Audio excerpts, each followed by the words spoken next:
Hello दोस्तों, मेरा नाम राहुल और आपका टारगेट बॉडी गेम चैनल में बहुत बहुत स्वागत है। तो दोस्तों, जैसा कि आप लोगों को थंबनेल देखकर पता चल गया होगा कि क्या यूक्लिड विभाजन प्रमेयिका बच्चों का खेल है। तो हाँ दोस्तों, यूक्लिड विभाजन प्रमेयिका एक बच्चों का खेल है। लेकिन दोस्तों, इसके पहले ये हमारा पार्ट 3 है। अगर आपने 2 पार्ट इसका नहीं देखा तो उसका लिंक डिस्क्रिप्शन में है, आप जाकर वहाँ से देख सकते हैं। तो दोस्तों, आज इस वीडियो में मैं आप लोगों को समझाऊंगा जिससे जिससे आप लोगों को लगेगा कि यूक्लिड विभाजन प्रमेयिका एक बच्चों का खेल है। तो चलिए वीडियो को स्टार्ट करते हैं। लेकिन दोस्तों, अगर अब तक आपने हमारे चैनल को सब्सक्राइब नहीं किया है तो चैनल को सब्सक्राइब कर लीजिए और बेल आइकन को प्रेस कर लीजिए, जिससे मैं जो भी वीडियो बनाऊँ उसका नोटिफिकेशन आप तक मिलता रहे। तो चलिए वीडियो को स्टार्ट करते हैं। दिया है ये आपका उदाहरण 2 है। उदाहरण 1 मैंने पार्ट 2 में बता दिया है। दर्शाइए कि एक धनात्मक विषम पूर्णांक 4q+1 या 4q+3 के रूप का होता है। तो दोस्तों, ये ऐसे जो सवाल होते हैं इनमें सिर्फ अंक चेंजिंग रहते हैं। इनका नियम कुछ सेम टू सेम ही रहता है। तो मैं जैसे आप लोगों को बताऊंगा उसी तरह हर सवाल में आप लोग को वही लिखना होगा, सिर्फ अंक चेंज रहेगा। तो चलिए बताता हूँ कैसे लिखना है। तो दोस्तों, जो दर्शाने के लिए दिया जाता है उसको आप लोगों को मानना पड़ता है। दिया है कि दर्शाइए कि एक धनात्मक विषम पूर्णांक। तो आप यहाँ पर पहले मानेंगे, लिखेंगे कि माना माना ए एक धनात्मक विषम पूर्णांक है।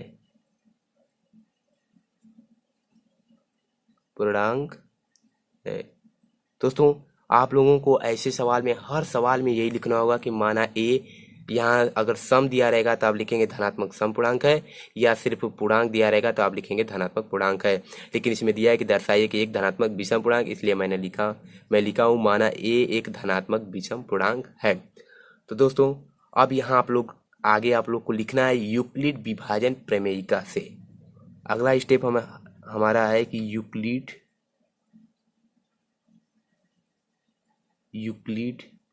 विभाजन प्रमेयिका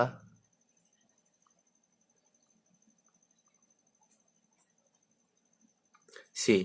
तो यूक्लिड विभाजन प्रमेयिका क्या होता है ये आप लोगों को याद रखना होगा। तो यूक्लिड विभाजन प्रमेयिका का एक सूत्र होता है, ए बराबर होता है BQ+R। इसको दोस्तों आप लोग याद कर लीजिएगा कि यूक्लिड विभाजन प्रमेयिका का जो सूत्र होता है वो होता है ए बराबर BQ+R होता है, जहाँ 0 से बड़ा या बराबर R होता है और R छोटा होता है B से। अब ये RB क्या है, अगर ये सब आप लोगों को सीखना है तो उसका लिंक डिस्क्रिप्शन में है, जाकर आप वहाँ से देख सकते हैं। क्योंकि अगर आप उस वीडियो को नहीं देखेंगे तो आप लोग को ये समझ में नहीं आएगा। ठीक है दोस्तों, तो आगे बढ़ते हैं। तो लिखेंगे यूक्लिड विभाजन प्रमेयिका से ए बराबर BQ+R, जहाँ 0 से बड़ा या बराबर R है और R B से छोटा है या R से B बड़ा है। तो दोस्तों, अब आप लोगों को एक चीज़ यहाँ पर समझनी है। यहाँ B के स्थान पर क्या दिया है, 4 दिया है ना। यहाँ B के स्थान पर क्या दिया है, 4 दिया है। तो B बराबर हमारा क्या हो जाएगा, B बराबर हो जाएगा 4। B का मान 4 निकल गया। अब B क्या होता है, B होता है भाजक। ए आपका भाज्य होता है, बी भाजक होता है, क्यू भागफल और आर शेषफल। वही सूत्र होता है जो आपने पिछले कक्षा में पढ़ चुका है कि भाज्य बराबर भाजक गुणे भागफल और प्लस शेषफल। शेषफल जितना भी होगा, शेषफल नहीं, भाजक जितना भी होता है शेषफल उससे कम ही होता है। तो हमारा बी बराबर अगर 4 हो गया तो आर बराबर हमारा 0 हो सकता है, 1 हो सकता है, 2 हो सकता है, 3 हो सकता है। ठीक है दोस्तों, आर बराबर हमारा 0, 1, 2, 3 हो सकता है। ये सब सेम रहेगा। अब आगे बढ़ते हैं। तब पहले जितना भी आर बराबर होगा उस सबको आप स्टेप बाय स्टेप रखते चलेंगे। तो पहले रखेंगे आर बराबर 0 रखने पर। ठीक है दोस्तों, आर बराबर 0 रखने पर, तो आर बराबर अगर 0 रखेंगे तो ए बराबर आपका हो जाएगा बी के स्थान पर 4 क्यू प्लस 0 होगा ना। 4 क्यू के स्थान पर प्लस आर बराबर 0 रखें तो ए बराबर 4q+0। तो ए बराबर हमारा मिलेगा 4q। ये 4q क्या 2 से कट सकता है? जी हाँ दोस्तों, 4q जो आपका है वो 2 से विभाज्य है। तो यहाँ लिखेंगे कि यह 2 से विभाज्य है, यह 2 से विभाज्य है। तो जब कोई संख्याएं 2 से विभाज्य होती है तो वो कौन सी संख्याएं होती हैं? तो वो होती हैं सम संख्याएं। तो यहाँ आप लिखेंगे अतः यह जो आपका है धनात्मक समपूर्णांक है। ठीक है दोस्तों, धनात्मक समपूर्णांक है, 2 से विभाज्य है, इसका मतलब धनात्मक समपूर्णांक होगा। अब r बराबर 1 रखते हैं। एकदम दोस्तों बहुत ही सरल तरीका से मैं बता रहा हूँ, इसी तरह आप लोगों को हर सवाल में हल करना होगा। अब रखेंगे r बराबर 1 रखने पर, r बराबर 1 रखने पर तो हमारा a बराबर हो जाएगा 4q + 1। तो क्या यह 2 से विभाज्य है? तो नहीं दोस्तों, यह 2 से विभाज्य नहीं होगा, क्योंकि अगर 2 आप इसमें कॉमन करते हैं तो यहाँ तो 2 कॉमन हो जाएगा, लेकिन यहाँ पर नहीं होगा। तो लिखेंगे कि यह 2 से विभाज्य नहीं है, यह 2 से विभाज्य नहीं है। तो जब कोई संख्या 2 से विभाज्य नहीं होती तो क्या होती है? अतः यह 2 संख्याएं विषम संख्याएं होती हैं। तो अतः यह धनात्मक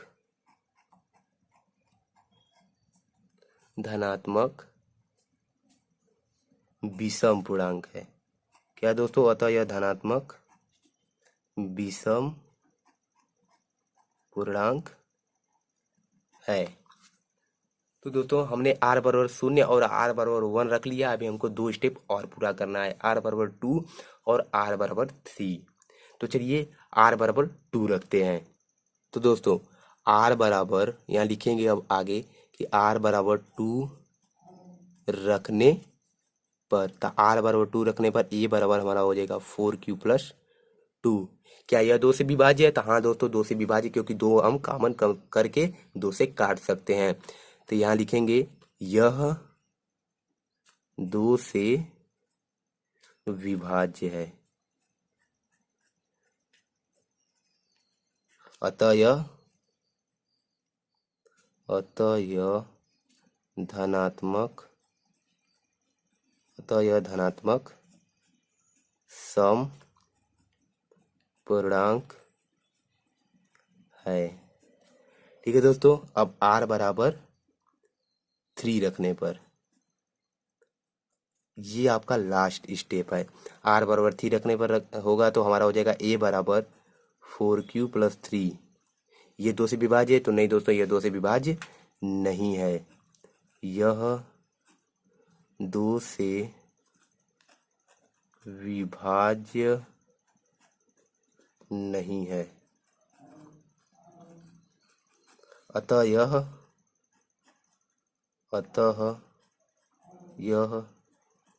धनात्मक विषम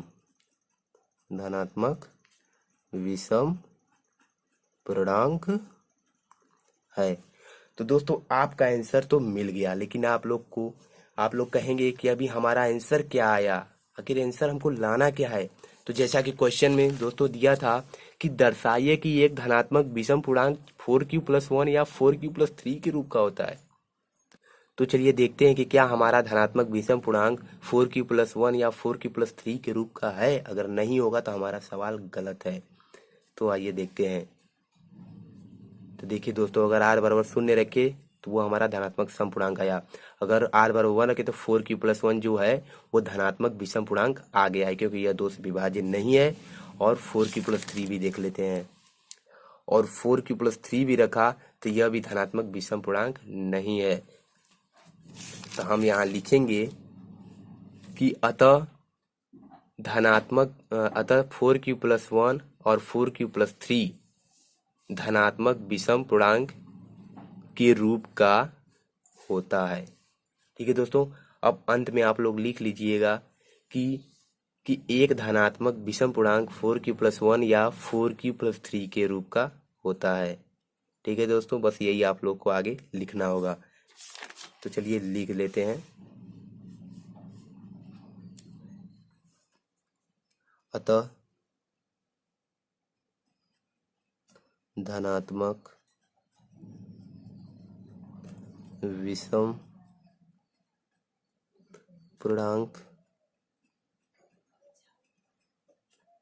4q+1 या 4q+3 के रूप का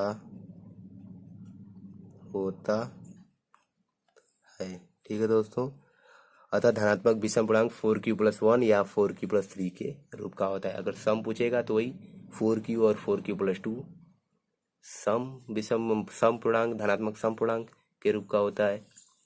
तो अब अगला सवाल देखते हैं। यहाँ तक आप नोट कर लीजिएगा, बहुत ही सरल तरीके से मैंने आप लोग को बता दिया। अगला है कि 1656 और 4025 का एचसीएफ यूक्लिड विभाजन एल्गोरिथम का प्रयोग करके ज्ञात कीजिए। बहुत ही इजी क्वेश्चन है कि 1656 और 4025 का एचसीएफ ज्ञात करना है यूक्लिड विभाजन एल्गोरिथम, यानी कि ए बराबर BQ+R का प्रयोग करके आप लोग को ज्ञात करना है। तो आप लोग पहले लिखेंगे कि 1656 और 4025, बड़ा कौन है? 4025 है। तो 4025 यहाँ लिखेंगे और बराबर का निशान यहाँ देंगे। अब आप लोग को पहले भाग करना होगा, तो आइए पहले भाग करके यहाँ बताते हैं। यहीं पर कर देते हैं भाग भी। तो जब हम 1656 से 4025 में भाग देंगे तो 16 दूना 32, यानी लगभग 2 बार चला जाएगा। तो 2 बार में जाएगा, 2 छक्का 12 के 2, 2 5 10, 11 के 1, 2 छक्का 12 1 13 के 3, 2 एकम 2 1 3, इतना आया। तो यहाँ होगा 3 1, 10 में 3 गया 7 और शून्य एक बार और देख लेते हैं यहाँ जोड़ के। 3 2 5 हो गया, 1 1 2 हो गया, 7 3 10 के 0 और 3 1 4 हो गया। ठीक है दोस्तों, तो यहाँ आप लोग क्या लिखेंगे? ए बराबर क्या होता है? नहीं, यहाँ ए बराबर होता है BQ, बी मतलब 1656 गुणे क्यू आपका क्या है 2 और प्लस 713। ठीक है दोस्तों, 1656 गुना 2 प्लस 713। अब आप लोग को फिर 713 से नीचे भाग दे देते हैं, फिर 713 से भाग देना है 1656 में। तो फिर 713 से भाग देंगे 1656 में, 7 दूना 14, फिर 2 बार जाएगा, 2 3 6, 2 1 कम 2 और 2 7 14। तो यहाँ हो जाएगा 0 3 2 और इस शून्य हो जाएगा, यानी फिर हो जाएगा कि 1656 बराबर 713 गुणे 2 प्लस 230। फिर आगे भाग देते हैं। अब फिर 230 में भाग देंगे, से भाग देंगे 713 में, तो 3 बार में ले जाएंगे, तो 3 3 दूना 9, 3 दूना 6, 3 बार में लगभग चला जाएगा। तो 3 बार अगर ले जाते हैं तो हमारा क्या होगा? यहाँ पर हो जाएगा 0 3 3 9, 3 दूना 6, तो यहाँ 3 उतरेगा, 11 से 9 गया 2, यहाँ 0 उतरेगा, यानी कि अब 713 इधर आएगा तो बराबर हो जाएगा 713 आएगा तो 230 गुणे 3 और प्लस 23, ये हुआ। फिर जब 230 इधर आएगा तो बराबर हो जाएगा, देखिए यहाँ से अगर 23 में हम फिर भाग देंगे 23 से 230 में, तो यहाँ पर 10 बार में पुट्टे पुट्टा आपका कट जाएगा। तो यहाँ फिर लिखेंगे कि 23 गुणे 10 और प्लस शून्य, जहाँ आपका शून्य आ गया तो यहाँ जो रहता है वही आपका एचसीएफ कहा जाता है। तो हमारा एचसीएफ 1656 कामा 4025 का क्या आया? वो आया 23। तो 23 आपका करेक्ट आंसर हुआ। ठीक है दोस्तों, बहुत ही सरल था, देख लीजिए। अभी ऐसा एक और बताऊंगा जिसमें 3 दिया रहता है, तो उसका कैसे निकाला जाता है, तो चलिए उसको भी देख लेते हैं। तो अगला है हमारा 180, 252 और 324 का एचसीएफ यूक्लिड विभाजन एल्गोरिथम द्वारा का प्रयोग करके ज्ञात कीजिए। यानी 180 कामा 252 कामा 324, तो पहले सबसे छोटे और सबसे बड़े का किया जाता है। तो हम करेंगे 180 और 324 का, बड़ा है 324। तो चलिए, तो 324 बराबर, फिर से भाग देते हैं इसका, इस बार इधर देते हैं, उसी पर नहीं देंगे, पहले पूरा ही भाग दे लेते हैं। तो 180 से अगर हम भाग देंगे 324 में, तो 2 बार में तो 2 0, 2 8 16, 2 कम 2 3 बेसी चला जा रहा है, तो 1 बार ले जाएंगे। 180 4 4 1, इतना ही होगा। फिर इससे 180 में भाग देंगे, 1 बढ़ जाएगा, 6 होगा, 7 में 4 गया 3 होगा, 0 होगा। फिर इससे भाग देंगे 144 में, तो लगभग 4 बार कट जाएगा, 4 बार में पूरा पूरा। तो 4 चक 24 के 4 चाहते 12, 13 14, यहाँ से पूरा कट गया। अब इसी को यहाँ लिख देते हैं। पहले क्या लिखेंगे, 324 बराबर 180 गुना 1 और प्लस 144। यहाँ लिखेंगे 324 बराबर 180 गुना 1 प्लस 144। अब 180 को इधर लाएंगे, तो 180 बराबर देखिए अब क्या लिखते हैं। तो 180 बराबर लिखेंगे 144 गुना 1 प्लस 36। यहाँ हो जाएगा 144 गुणा 1 प्लस 36। अब 144 को इधर लाएंगे, तो 144 बराबर हो जाएगा 36 गुणा 4 0। तो 36 गुणा 4 प्लस 0। तो यहाँ हमारा शेषफल शून्य आ गया, तो यहाँ का एचसीएफ कहा जाता है। तो एचसीएफ आया 36, लेकिन अभी आपका आंसर नहीं हुआ। तो यहाँ एचसीएफ बराबर 36 आ गया, लेकिन अभी एक और बचा है। अब जो एचसीएफ आता है उसी से फिर जो बचा रहता है उससे भाग दिया जाता है, तो फिर 36 और 252 का देंगे। तो अगर फिर यहाँ लिखेंगे पुनः 252 और 36, तो 252 बड़ा है, तो फिर लिखेंगे 252 बराबर 36 गुणे, आइए भाग देते हैं। तो जब 36 से भाग देंगे 252 में, तो कितने बार जाएगा, लगभग 8 6 7 बार में पूरा पूरा कट जा रहा है। 7 42 के 2, 7 के 21 4 25। देखिए 7 बार में पूरा पूरा कट जाएगा, इसका मतलब 36 गुना 7 प्लस 0। तो यहाँ लिखेंगे 36 गुणा 7 प्लस 0, 0 आ गया, इसका मतलब ये आपका एचसीएफ। यहाँ रहने दीजिए, डायरेक्ट यहाँ आप लिखिए कि एचसीएफ बराबर 36 का करेक्ट आंसर हुआ। ठीक है दोस्तों, तो मैंने आप लोगों को, देख लीजिए एक बार इसको भी, यहाँ पर मत रखिएगा, डायरेक्ट यहाँ आंसर लिख दीजिए। तो मैंने आप लोगों को 3 यूक्लिड विभाजन एल्गोरिथम का सवाल बता दिया। जो पहले बताया था वो मोस्ट इम्पोर्टेंट था, ये भी परीक्षा में पूछे जाते हैं, इसको भी आप लोग देख लीजिएगा, ये भी मोस्ट इम्पोर्टेंट है, 1-2 नंबर का एग्जाम में पूछ ही देता है। तो दोस्तों, अब आप लोग को लगा कि यूक्लिड विभाजन प्रमेयिका जो है बच्चों का खेल है, अभी भी नहीं लगा होगा तो जानते हैं किसी किसी को नहीं होगा लगा होगा, लेकिन जब आप पार्ट 1 और पार्ट 2 को देख लेंगे तो आप लोग को लगने लगेगा। तो जल्दी से जाइए, डिस्क्रिप्शन में वीडियो का लिंक है, उसको क्लिक कीजिए और उस वीडियो को देख लीजिए। तो चलिए दोस्तों, वीडियो बहुत लंबी हो चुकी है, तो मिलते हैं अगले वीडियो में, आगे जो नया टॉपिक होगा। तब तक के लिए धन्यवाद।